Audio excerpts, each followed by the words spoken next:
டாஸ்மாக் ஊழல் விவகாரம். செந்தில் பாலாஜி கூட்டாளி ரத்தீஷை தேடும் லஞ்ச ஒழிப்புத்துறை. கடல் மார்க்கமாக வெளிநாட்டுக்கு தப்பி ஓடியதால் பரபரப்பு. வணக்கம் நண்பர்களே. திமுக ஆட்சியில் டாஸ்மாக் துறையில் மதுபானங்களை கொள்முதல் செய்வதிலும் விற்பனை செய்வதிலும் பெரிய அளவில் ஊழல் நடந்திருப்பதாக குற்றச்சாட்டுகள் எழுந்துள்ளன. இது சம்பந்தமாக லஞ்ச ஒழிப்புத்துறை வழக்கு பதிவு செய்து 45 இடங்களில் சோதனை நடத்தினார்கள். அப்போது டாஸ்மாகில் மிகப்பெரிய ஊழல் நடத்திருப்பதற்கான ஆதாரங்கள் சிக்கின. அதைத் தொடர்ந்து முன்னாள் அமைச்சர் செந்தில் பாலாஜி மற்றும் அவரது நெருங்கிய நண்பர்களான ரத்தீஷ் ஆகிய இருவருக்கும் அந்த ஊழலில் தொடர்பு இருப்பது தெரியவந்தது. இவர்கள் தவிர டாஸ்மாக் இயக்குநராக இருந்த விசாக இதில் சம்பந்தப்பட்டிருக்கிறார்.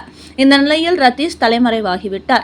இவர்தான் திமுக ஆட்சியில் டாஸ்மாகின் அதிகார மையமாக இருந்திருக்கிறார். இவரது உத்தரவின் பேரில் தான் ஆலைகள் இருந்து மதுபானங்கள் கொள்முதல் செய்யப்பட்டன. இதனால் அவரிடத்தில் விசாரணை நடத்த லஞ்ச ஒழிப்புத்துறை களமிறங்கியது. ஆனால் அவர் கடல் வழியாக வெளிநாட்டிற்கு தப்பி சென்று விட்டதாக தகவல்கள் வெளியாகியுள்ளன. இதனால் தங்களுக்கு கிடைத்த தகவல் அடிப்படையில் லஞ்ச ஒழிப்பு போலீசார் வெளிநாட்டு விரைந்திருப்பதாக கூறப்படுகிறது. மோடி குறித்து சொல்லி அடித்த அண்ணாமலை. இந்திய அளவில் ட்ரெண்டிங்கான அதிரடி வீடியோ. நயினார் நாகேந்திரன் கொடுத்த ரியாக்ஷன். பி த லீடர்ஸில் இணையும் இன்னொரு பாஜக புள்ளி.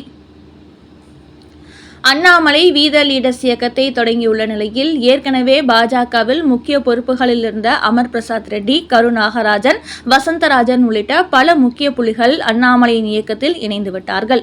அடுத்தபடியாக அவர் புதிய கட்சி அறிவிக்க உள்ள நிலையில் இன்னும் பல முக்கிய புள்ளிகள் பாஜகவிலிருந்து வெளியேறப் போகிறார்கள்.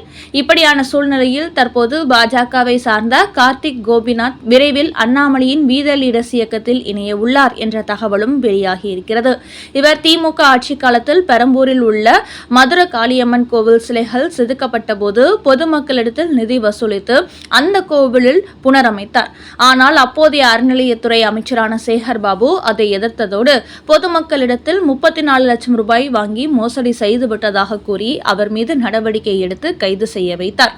அதுகுறித்த வழக்கு நீதிமன்றத்தில் நடைபெற்று வந்த நிலையில் கார்த்திக் கோபிநாத் எந்த மோசடியும் செய்யவில்லை.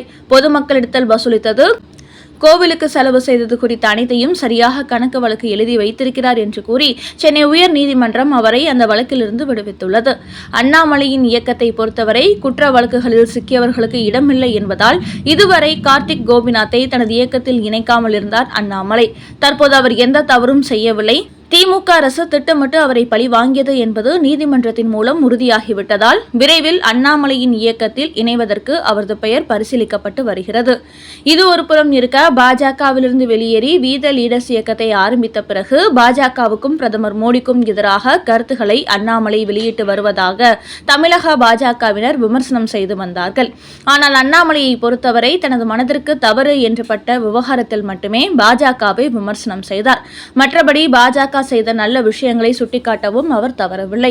உதாரணமாக கோவையில் நடந்த ஆபரேஷன் சிந்தூர் புத்தக வெளியீட்டு விழாவில் பிரதமர் மோடியின் செயல்பாட்டை பெருமையாக குறிப்பிட்டுள்ளார் அண்ணாமலை. அவர் கூறுகையில், ராணுவ வீரர்களின் கடுமையான உழைப்பை நாம் பாராட்டவில்லை என்றாலும் அவர்கள் தங்களது பணியை செய்து கொண்டேதான் இருப்பார்கள். அப்படிப்பட்ட பல சிறந்த ராணுவ வீரர்களின் தொகுப்பாக இந்த புத்தகம் உருவாக்கப்பட்டுள்ளது. அதனால் இதை இளைஞர்கள் படிக்கும்போது அவர்கள் மனதில் ஒரு தாக்கத்தை ஏற்படுத்தி இந்திய ராணுவத்தில் இணைந்து நாமும் தேசத்துக்காக உழைக்க வேண்டும் என்ற எண்ணத்தை அவர்களுக்கு ஏற்படுத்தும். அதோடு பாகிஸ்தானுக்கு எதிராக இந்தியா நடத்திய ஆபரேஷன் சிந்தூர் நடவடிக்கையின் போது $408 பில்லியன் செலவிடப்பட்டதாக கணிக்கப்படுகிறது. தற்போது நம்முடைய இந்தியா $4.1 டிரில்லியன் அளவுக்கு பொருளாதாரத்தில் பெரிய நாடாக வளர்ந்திருக்கிறது. நம்முடைய பாதுகாப்புத்துறை 0.47% ஆபரேஷன் சிந்தூருக்கு செலவு செய்திருக்கிறது. எந்த ஒரு நாடாக இருந்தாலும் பொருளாதாரத்தில் உயர்ந்திருக்கும் போதுதான் பாதுகாப்புக்கு படைக்கு தேவையான அனைத்து வசதிகளையும் செய்து கொடுக்க முடியும். அந்த அளவுக்கு இன்றைக்கு பொருளாதார ரீதியாக இந்திய நாடு வளர்ந்துள்ளது. அந்த வகையில் இந்தியாவின் பொருளாதார வளர்ச்சி $4.1 டிரில்லியன், அதாவது 3,90,65,000 கோடி ரூபாய் ஆகும். பாகிஸ்தான் பொருளாதாரத்தை எடுத்துக்கொண்டால் அது $375 பில்லியன், அதாவது 3,72,094 கோடி ரூபாய் மட்டுமே. ஆபரேஷன் சிந்தூர் நடவடிக்கையின் போது பாகிஸ்தான் சீனாவிடத்தில் விமானங்களை வாங்கியது. ட்ரோன்களையும் அவர்களிடத்தில்தான் வாங்கியது. சீனாவை பொறுத்தவரை சோதனையோட்டம் பார்ப்பதற்காக பாகிஸ்தானை பயன்படுத்திக் கொள்கிறது. அந்த வகையில் ஆபரேஷன் சிந்தூர் போரை பொறுத்தவரை 25 பைசா நாணயம் ஒரு பக்கம், 500 ரூபாய் நோட்டு ஒரு பக்கம் இருப்பது போன்ற விகிதத்தில்தான் இந்தியாவுக்கும் பாகிஸ்தானுக்கும் இடையே சண்டை நடைபெற்றது. இந்த சண்டையில் பாகிஸ்தான் நாட்டுக்கு பெருஞ்சேதம் ஏற்பட்டிருக்கும். குறிப்பாக 14,500 கோடி ரூபாய் அளவுக்கு பாகிஸ்தானின் உள்கட்டமைப்பு சேதமடைந்துள்ளது. அந்த அளவுக்கு இந்தியா பாகிஸ்தானுக்கு ஒரு மறக்க முடியாத அடியை கொடுத்தது. இது எல்லாமே பிரதமர் மோடியால் சாத்தியமானது. நாட்டின் வளர்ச்சி மற்றும் பொருளாதாரத்தில் அவர் எப்போதுமே விட்டுக் கொடுத்ததே இல்லை. அதனால்தான் இந்தியாவின் வளர்ச்சியை உலக நாடுகள் வியந்து பார்க்கிறார்கள். அதோடு மக்களின் பிரச்சனைகளுக்கும் உடனுக்குடன் தீர்வு காண்கிறார். வளைகுடா நாடுகளில் ஏற்பட்ட போர் காரணமாக கச்சா எண்ணெய் வரத்து குறைந்த போதும் அதை சரி செய்யும் வகையில் பல வழிகளில் முயற்சி செய்கிறார். இப்படி பிரதமர் மோடி அதிரடியாக செயல்படுவதால் தான் இந்திய பொருளாதார ரீதியாக ஒரு உயர்ந்த நாடாக விளங்குகிறது என்று மோடியின் செயல்பாட்டை அழுத்தமாக பதிவு செய்திருக்கிறார் அண்ணாமலை. அவர் பேசிய இந்த வீடியோ இந்திய அளவில் ட்ரெண்டிங் ஆகி வருகிறது.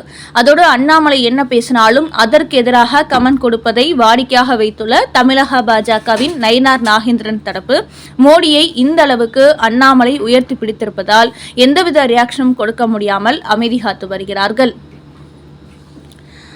சட்டசபையில் தொடர்ந்து கிண்டல் செய்யப்படும் மு.க. ஸ்டாலின், சபாநாயகர் போட்ட தடை உத்தரவு.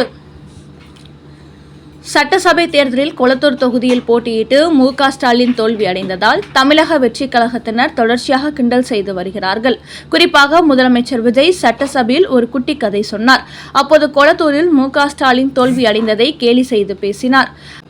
அவர் அந்த கதையை சொல்லும்போது பெரியவர் ஒருவரிடம் குட்டி பையன் என்ன தேடுகிறீர்கள் என்று கேட்டார்.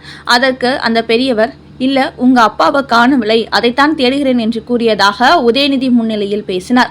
மு.க. ஸ்டாலின் சட்டசபையில் காணாமல் போனது போல் தேடுவது போன்று பேசி அவர் சலசலப்பை ஏற்படுத்தியிருந்தார்.